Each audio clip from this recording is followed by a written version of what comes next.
everyone. My name is John Fitzgerald. This is A Bit of Business, and on behalf of Lear Media TV and the British and Irish Trading Alliance, welcome to the show. Our topic today is energy, a subject that is particularly relevant right now to all of us as we see both commercial and domestic energy prices going through the roof. This is literally affecting every single one of us right now. Our special guests today are Luke Piper, James Halligan, and Stephen Jones, who are well placed to help businesses navigate through this challenging issue. Luke is the managing director of Architectural Ironmongers BJ Waller Limited, one of 3 directors of the Joinery Network, and chair of BITA in East Anglia. James is a director at an Energy Management Workshop, has been working with manufacturing companies for years to help grow their businesses, and also helps them to minimize costs by engaging with energy brokers and other suppliers. Stephen is the CEO of Envirotech Energy Management, who distribute a suite of renewable energy solutions, including energy stations, EV charging hubs, and smart home technology that can help reduce energy bills. Envirotech Energy Management is also a BITA member and a platinum sponsor. Welcome to the show, gents, and thank you for joining me today. And broadly speaking, you have 3 very interesting perspectives. James, you have a deep understanding of the energy markets. Stephen, you're an expert in renewable energy solutions. Luke, you have a large business constituency within the Joinery Network that will be very interested in what they can do to mitigate energy costs.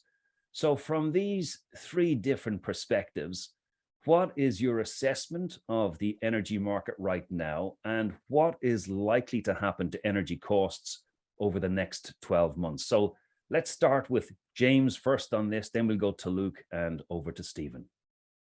Hello, everybody. It's very, very difficult to predict the energy market.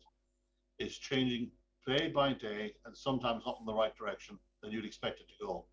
But everywhere is up, up, up. And a lot of the small to medium-sized suppliers of energy in the UK are beginning to look at the market and pull out. One of the big suppliers, Opus Energy, pulled out of the hospitality market last week, and they're now considering pulling out of the manufacturing market because of the perceived high risk that they see with the escalating prices. We're now in a situation where nearly 70% of what we pay business owners, this is, for our electrics, are actually levies and non-commodity charges imposed by the government. But not once do you hear on TV or radio that the government are going to cut back on the green levy, which takes up nearly 24% of our current energy costs. And as prices go up, it becomes a percentage of the wholesale price. So there's more and more money going into green energy, but it's coming out of businesses. I can only see a lot of businesses failing in the next 18 to 24 months, unless they actually take a handle on what they're paying for, what they're using, and put together a strategy to come out at least surviving what is a very, very difficult period of time for most businesses, with prices escalating across the board. Energy, we're looking at a 50% increase, stabilizing, which is massive, absolutely massive. I'm looking at the moment to some of our holiday parks where their costs are increasing by 3 to 4 times because they're deemed to be high risk. It is a crisis which is being ignored by the government. Luke, what's your thoughts on this question? So, yeah, well, first of all, thanks for having us, John. It was good to put this together. So, as James has said, and you rightly said, John, it's from personal, a domestic point of view and a business point of view. So, my take on this and why I wanted to get us guys together via the power of BITA to help small to medium businesses, which we have stacks of under the Joinery Network. So it hit me like a steam train, to be honest, when I was sat in a meeting with 2 of my customers. One guy was lucky enough that he owns his own premises. He's got solar panels on his roof and he's mitigating these massive increases and actually charging energy back to the grid, which is great. But not everyone's in that good situation. So the other guy had just actually secured a deal. This was some months ago now, on his energy price, and it had risen from £1,500 a month to £5,500 a month, which for a small business, month on month is a huge, huge problem. Now, a lot of my customers for BJ Waller, which are part of the joinery network, predominantly joinery manufacturers, are all going to face the same problem. And because they're so busy in their day-to-day lives, getting product out the door, this is always going to be something that's going to creep up and bite them on the backside if we don't get the message out there, because they're just too busy to look at it. So hence I wanted to get James and Steve involved via BITA to see what solutions we could do now, bring on board now and for the future. So that's where I sit with it. Okay, so James, I'm going to come back to you in a second because I want to dig into what Energy Management Workshop do on a day-to-day basis in a second. But first, Stephen, your assessment of what's happening right now in the energy market. Well, first of all, thanks for the kind introduction, John.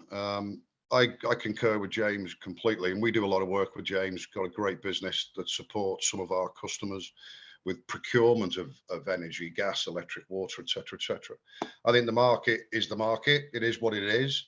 I think from our point of view, the challenge is to engage with senior personnel in organizations to get them not to be frightened of using renewable technology. You know, it is disruptive. It is still, even though it's been around 20, 30 years, perceived as new, and that frightens people. And I understand that. However, you know, there's lots of different technology out there that we've got access to, either whether it's self-manufactured by us or through third-party supply tier one chains that can help reduce ongoing costs on a day-to-day, month-to-month basis. James, let's get back to Energy Management Workshop and give the audience a little bit of a flavor for what you do and how you do it, please. Most of what we do is brokerage and procurement. We will take a business to the market and try and get the best possible price for them, usually from a panel of about 30 to 35 suppliers. That has dwindled down dramatically in the last year as smaller suppliers either step outside the market or become insolvent. And obviously we lost Gazprom as well, which is a big player, the Russian supply company. We typically reduce the cost of energy by between 10 and 25% for businesses. In certain sectors, we can reduce the cost significantly more due to the risk factor that's applied by some suppliers to specific industries. For example, the construction industry, new builds, especially on the commercial side, and even on the residential side, the price charge can usually be up to 200% of the market rate. And we can slash that quite easily. We're probably the only company in the UK that actually specialize in that sector. It's getting harder and harder because of the risk people are perceiving next year. The energy companies we've got to realize are buying energy at higher prices than they're currently selling to most of the market. But when they entered into a contract maybe 2 or 3 years ago with a company, it would have been the price they'd agreed with a wholesaler at that time. And now 2 years down the track, that they're paying 2 or 3 times more than they're actually receiving from the customer. The market itself will get tighter and tighter as businesses incur additional costs. And I think we're also facing a very, very difficult winter. At the moment, we're importing a significant amount of energy from Norway, which is hydro produced, and we're actually selling some of that to France, believe it or not, at a little profit. And France are all nuclear based, but 50% of the French nuclear plants are either being repaired, on the review, being reconstructed, and there's been very little rain in Norway, so they're not producing the energy. And on the other side, we've got France, our other big supplier, has got half its nuclear capacity laying dormant. What we do hope is that before Christmas, some of those nuclear plants come back on board again to replace what's inevitably going to happen. Norway are going to pull the plug, and we won't be able to get the supply from Norway. And I'm afraid those in power are actually just sitting back praying that the reopening of the nuclear plants in France will coincide with the Norwegian government saying no more sales. Luke, coming back to you, when you speak to your joinery network members, what are they most concerned about right now? And clearly, energy costs must be at the top of the list. Yeah, so the guys that have got their head out the sand and actually had a look at this are obviously extremely concerned. They do feel that there's nowhere for them to go, hence why we're all here today. So, business is difficult enough as it is, but the good thing about the industry in general right now is they are all busy. They've all got order books longer in advance than they have ever had before, which is a great sign. So they do need to get their head up above the parapet, if you like, and start talking to the likes of Steve and James or others, and use this advice that they've never had the need for before. I guess it's paramount they do it. So James, we have a solution on one side where you're interacting with brokers and negotiating preferred rates for joinery network members or your customer base. Stephen, what about from the Envirotech side? Where can Envirotech help some of these joinery network members and the SME business community in general? I think there's lots of ways, John, to be honest. Working hand in hand with James and understanding what the client's issues are, short term, medium term, and long term. It's okay, rocking up to a factory and saying, "Oh yeah, we can put some solar on the roof." It's not just about putting solar on the roof. That will help, but it's about understanding what the issues are going forward. You can put solar on the roof, but if you've got a factory unit that is poorly insulated, and therefore your heating bills are going to continue to rise through the winter, then the solar might not even mitigate half the cost, might not even mitigate any of the cost. It's about looking at different types of technology. We build energy stations and EV hubs and crane cubes for the construction sector.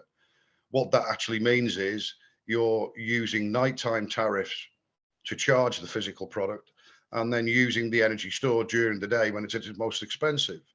Now, on top of that, if you look at developers who are building houses, houses today are built pretty well, I think, and pretty well insulated.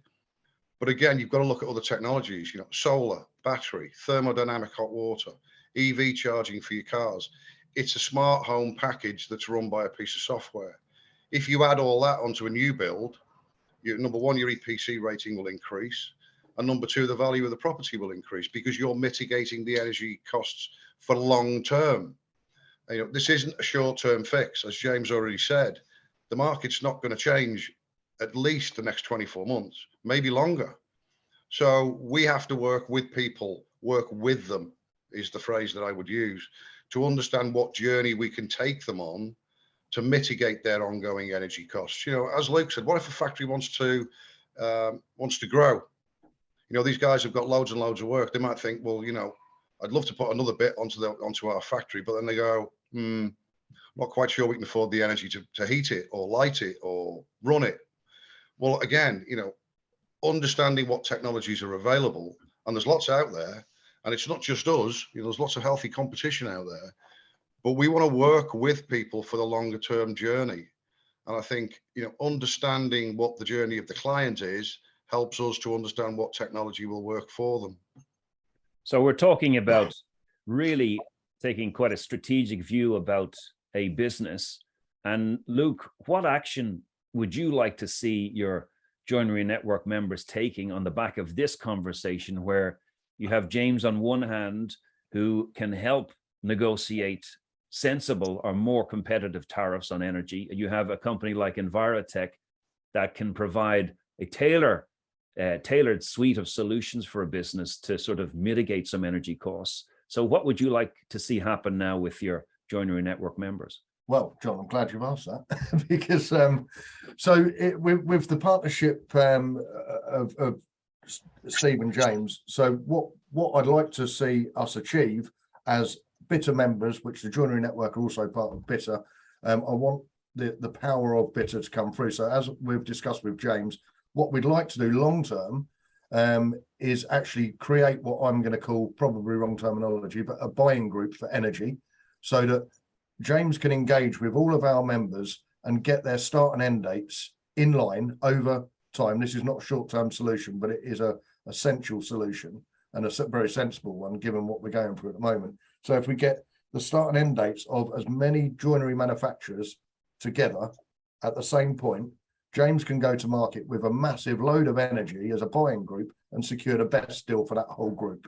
In conjunction with what Steve does, obviously, not only can we get the very best deal for energy, but we can provide very good solutions going forward to enhance what James can achieve with just the deal on energy. So that's what I'd really like to come off the back of this, is get people engaging as a collective with these guys to help themselves long term. So what's the specific action you're looking for then, Luke? Is it to reach out to James and Stephen? Is it to reach out to you directly? Because this sounds like a no-brainer to me, given the crisis that businesses are now facing. Absolutely. So we need to get James and Steve on board with the joinery network, introduced in to all of our manufacturers and outside the joinery network.